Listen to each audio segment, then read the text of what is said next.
Good morning students. मैं दीपा रावत आज आपके लिए लेके आई हूँ क्लास 9th की मैथ्स चैप्टर 7 त्रिभुज प्रश्नावली 7.3 question number first and question number second. तो आइए बच्चों शुरू करते हैं क्वेश्चन नंबर फर्स्ट। बच्चों क्वेश्चन नंबर फर्स्ट में है आपका त्रिभुज ABC और त्रिभुज DBC एक ही आधार BC पर बने दो समद्विबाहु त्रिभुज इस प्रकार हैं कि A और D भुजा BC के एक ही ओर स्थित है। देखिए आकृति 7.39 आकृति में आपको दिया है कि ABC और DBC एक ही आधार यानी कि इनका बेस एक ही है, एक ही बेस BC पर बने ये दो समद्विबाहु त्रिभुज हैं। यानी कि ऐसे त्रिभुज हैं कि जो कैसे त्रिभुज हैं, समद्विबाहु त्रिभुज हैं जिनकी दो भुजाएं क्या हैं, समान हैं। यानी कि इस वाले त्रिभुज की ये वाली भुजा और ये वाली भुजा बराबर है ABC की, और BDC की BD भुजा और CD भुजा क्या है, बराबर है। ठीक है। यदि AD बढ़ाने पर, अगर मैं AD को अब बढ़ाती हूँ, बढ़ाने पर BC को, ये BC को क्या करता है, P बिंदु पर प्रतिच्छेद करता है, P बिंदु पर ये काटता है। तो दर्शाइए, आपको प्रूफ करके लाना है कि त्रिभुज ABD सर्वांग सम है त्रिभुज ACD के। फिर अगला त्रिभुज ABP सर्वांग सम है त्रिभुज ACP के।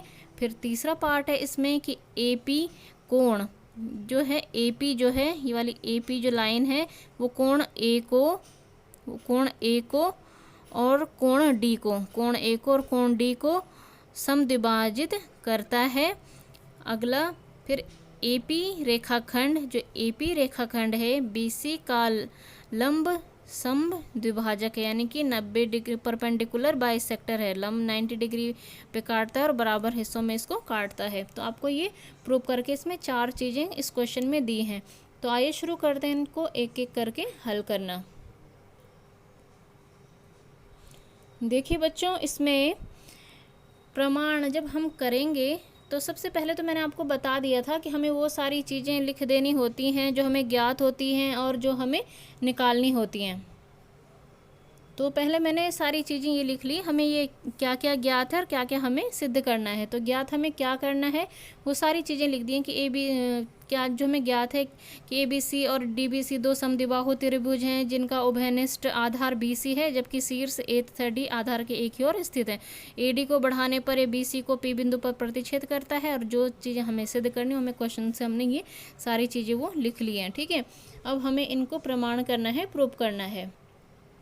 तो जब हम इसका प्रमाण करेंगे तो पहला था हमें क्या प्रूव करना है कि ABD, मैंने दोबारा से फिगर यहाँ पे बनाई है आकृति, यहाँ पे हमें प्रूव करना है कि ABD सर्वांग सम है ACD के। ठीक है। तो मैंने दो त्रिभुज लिए, इनमें आपको क्या क्या दिख रहा है, इनमें आपको क्या दिख रहा है, AB। ठीक है। इस त्रिभुज का AB इस वाले त्रिभुज के AC के बराबर है, क्योंकि हमें दे रखा था ना ये कैसा त्रिभुज है, समद्विबाहु त्रिभुज है ना। तो ये जब समद्विबाहु त्रिभुज वाली भुजा इस वाली भुजा के बराबर होगी तो ये इस वाले त्रिभुज में पड़ रही है और ये वाली भुजा इस वाले त्रिभुज में पड़ रही है। उसी ढंग से BD, ये वाली भुजा BD किसके बराबर है, CD के बराबर है। क्यों है, क्योंकि BDC भी कैसा त्रिभुज था, समद्विबाहु त्रिभुज था। ये भी हमें क्या है, ज्ञात है। ठीक है।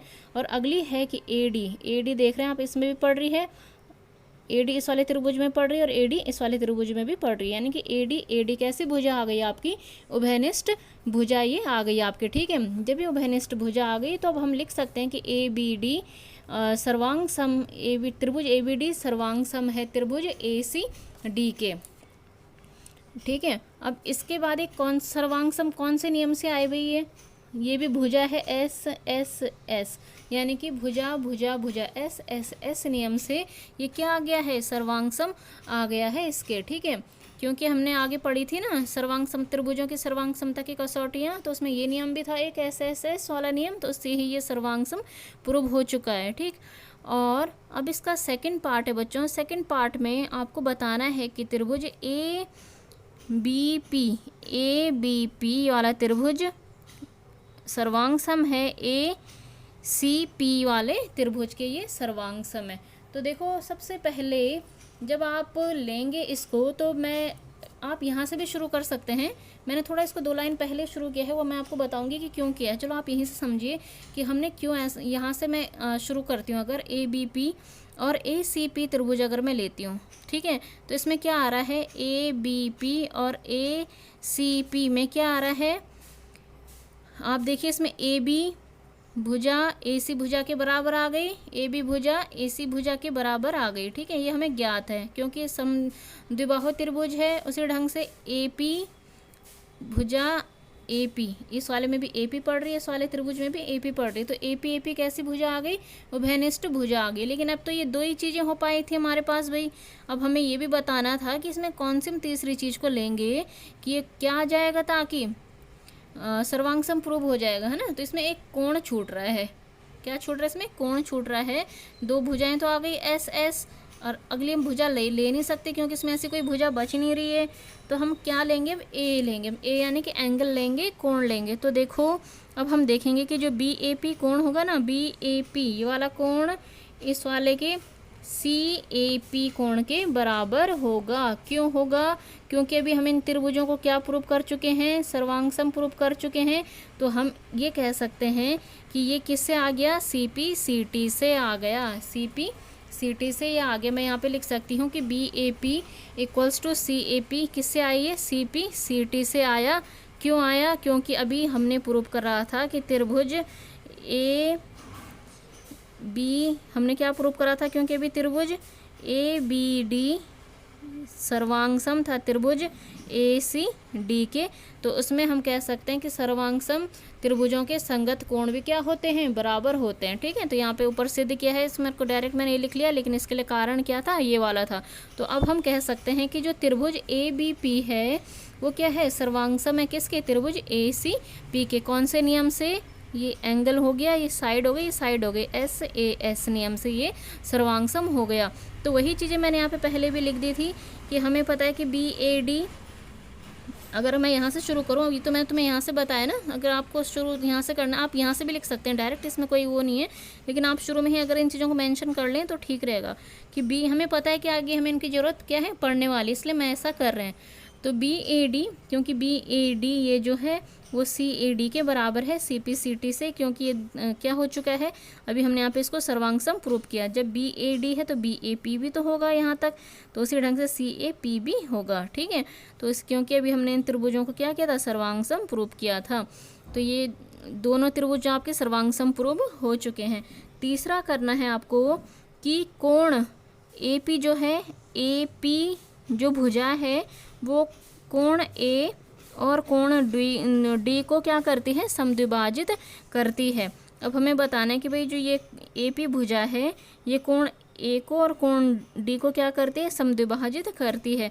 तो इसके लिए भी फिर हमें क्या करना होगा, त्रिभुज लेना होगा। अभी तो हमने ये वाला त्रिभुज तो कर लिया था जिसमें ये वाला पढ़ रहा था, है ना, ए इस वाले त्रिभुज में पढ़ रहा है, इसमें त्रिभुज में पढ़ रहा है, तो हमने ये वाली चीज़ें तो हमने ले ली, बी ए डी वाले त्रिभुज और सी ए डी वाले त्रिभुज ले लिए। अगली बारी में हम क्या करने वाले हैं, छोटे से 2 त्रिभुज लेने वाले हैं, है ना, ये बी डी पी वाले और पी डी सी वाले या सी पी डी वाले। अब हम ये 2 छोटे त्रिभुज लेंगे। तो जब हम इन त्रिभुजों को लेंगे तो क्या होने वाला है इन त्रिभुजों में, भाई इसमें देख रहे हो आप कि पी डी इसमें भी है, पी डी इस वाले त्रिभुज में भी पड़ रहा है, पी डी इस वाले त्रिभुज में भी पड़ रहा है। उभयनिष्ठ भुजा ये आ गई आपकी। अगली है आपकी कि बी डी बराबर क्या आ जाएगा, इसमें सी डी आ जाएगा। क्यों, क्योंकि हमें पता था कि बी डी सी कैसा त्रिभुज है, समद्विबाहु त्रिभुज ये था, ठीक है, समद्विबाहु त्रिभुज हमें ये दिया था पहले से, इसलिए हमने डायरेक्ट लिख लिया। अगली चीज़ है कि बी पी बराबर सी पी, बी पी बराबर सी पी कहाँ से आ गया, क्योंकि अभी हमने क्या प्रूव किया कि ए बी पी जो था ये वाला त्रिभुज ए बी पी त्रिभुज सर्वांग सम है किसके, ए पी त्रिभुज ए बी पी सर्वांग सम है त्रिभुज ए सी पी के, ए पी सी या ए सी पी के ये सर्वांग सम है, ठीक है। इसलिए हम ऐसा कह सकते हैं कि हमने इसको ऐसा लिख दिया, क्योंकि जब ये सर्वांग सम है तो हम क्या लिख सकते हैं, इनको किससे लिख सकते हैं, सी पी सी टी से हमने इसको लिखा है कि B P equal to C P, B P BP equal to CP, क्योंकि ये ऊपर हमने त्रिभुज ये करा था ना कि ये सर्वांग सम हो गया था, इसके सर्वांग सम हो गया था ये छोटा वाला त्रिभुज, तो इस कारण क्या लिख सकते हैं इसको, BP इक्वल टू CP लिख सकते हैं, ये CP CT से। ठीक है, ये कौन सा नियम हो गया इसमें, ये भी भुजा हो गई, ये भी भुजा हो गई, ये भी भुजा हो गई, है ना, तो S नियम से ये हो गया। ठीक है, अब हम कह सकते हैं कि जब हमने इसको ऐसा बोल दिया कि भाई अब क्या बचा, अब इसमें जब ये सर्वांग सम हो गए BDP और DPC सर्वांग सम हो गए, तो अब क्या है, तो BDP कोण जो होगा, BDP कोण किसके बराबर होगा, CDP कोण के बराबर होगा। क्यों होगा ये बराबर, ये भी किससे होगा, CP CT से ये बराबर हुए होंगे, क्योंकि त्रिभुज क्या हो चुका है, सर्वांग सम प्रूव हो चुका है ना। अब हम देखो हमारे पास, हमने इसको दूसरी समीकरण मान लिया, और ऐसे ही हमने एक समीकरण ऊपर भी मानी थी जब हमने इसको लिखा था कि BAP equal to CAP, BAP equal to CAP, क्योंकि अब हमें कोण की बात करनी है तो BAP और CAP कोण इसमें आ रहा है, और अगली बारी में हमने अगला हमने ये वाला कोण लेना है, तो किस में आ रहा है, BDP और CDP में ये कोण आ रहा है, इसलिए हमने इनको मेन इक्वेशन इनको माना था, एक समीकरण फर्स्ट एंड समीकरण सेकंड। अब हम इन दोनों से क्या लिख सकते हैं कि समीकरण फर्स्ट और समीकरण सेकंड से हम कह सकते हैं कि जो AP है वो क्या कर रही है, एंगल A को भी डिवाइड कर रही है और एंगल D को भी डिवाइड कर समद्विभाजित कर रही है। ठीक है, इसलिए हमने इसको ऐसे लिख दिया, इससे कंक्लूजन ये निकाल दिया, क्योंकि ये वाली एंगल इस वाले एंगल के बराबर है, ये वाला एंगल इस वाले एंगल के बराबर है, तो इनसे क्या कंक्लूजन निकला कि ये दोनों क्या है, आपस में समद्विभाजित कर रहा है, AP इन दोनों को क्या कर रहा है, समद्विभाजित कर रहा है। ठीक, अब जब ये इनको समद्विभाजित कर रहा है तो ये हमने प्रूव कर लिया। अगला फोर्थ पार्ट था बच्चों इसमें कि AP रेखाखंड BC का लंब समद्विभाजक है, कि जो AP रेखाखंड है, जो AP लाइन है वो क्या है, परपेंडिकुलर बाइसेक्टर है किसकी, BC की, यानी कि ये इसको बराबर बराबर डिस्टेंस में काट रही है, हमें ये प्रूव करके इसको बताना है। तो इसको कैसे बताएंगे हम, अभी हमने पढ़ा कि ABP ये वाला कोण हम कह सकते हैं कि किस वाले कोण के बराबर है, ABP वाला कोण किसके बराबर है, APC कोण के बराबर है ना। ये CP CT से आ गया, क्यों आया CP CT से, क्योंकि हम क्या प्रूव कर चुके हैं, इन त्रिभुजों को सर्वांग सम हम प्रूव कर चुके हैं, तो मैंने इसको डायरेक्टली लिख दिया कि CP CT से आया। अब देखो ये पूरी एक लाइन है, इसमें रैखिक कोण बन रहे हैं, इनका सम कितना होना चाहिए, 180 होना चाहिए ना, तो रैखिक युग्म इसमें बन रहे हैं ABP प्लस APC, तो इन दोनों को जोड़ के कितना आना चाहिए, 180 आना चाहिए रैखिक युग्म के कारण। और ABP आपको पता है कि क्या है, ये समकोण है, ABP क्या है, समकोण है, तो क्या हो जाएगा, तो AP क्या हो जाएगा, परपेंडिकुलर हो जाएगा किसके परपेंडिकुलर हो जाएगा, BC के परपेंडिकुलर हो जाएगा। जब ये परपेंडिकुलर हो जाएगा, ये अभी सर्वांग सम प्रूव हो चुके थे, तो BP इक्वल टू हमने डायरेक्ट लिख दिया, BP इक्वल टू PC किस चीज़ से लिखा हमने, ये CP CT से। तो यही कह सकते हैं हम कि एक तो ये नहीं बताना कि केवल बाइसेक्टर, परपेंडिकुलर बाइसेक्टर बताना कि 90 डिग्री का भी है और उनको क्या कर रहा है, बराबर दो हिस्सों में बांट भी रहा है। ठीक है, तो यहाँ से हमने इसीलिए यहाँ से 90 डिग्री फाइंड आउट किया पहले कि 90 डिग्री का है, एक 90 डिग्री का है उनमें से, तो दूसरा क्या हो जाएगा, दूसरा भी इसमें से 90 डिग्री का हो जाएगा, और फिर ये CP CT से आ गया। अतः हम कह सकते हैं कि जो AP है आपका, AP रेखाखंड BC का समलंब द्विभाजक है, जो ये है आपके पास, अतः जो AP है वो रेखाखंड BC का लंब समद्विभाजक है, यही आपको प्रूव करके लाना था।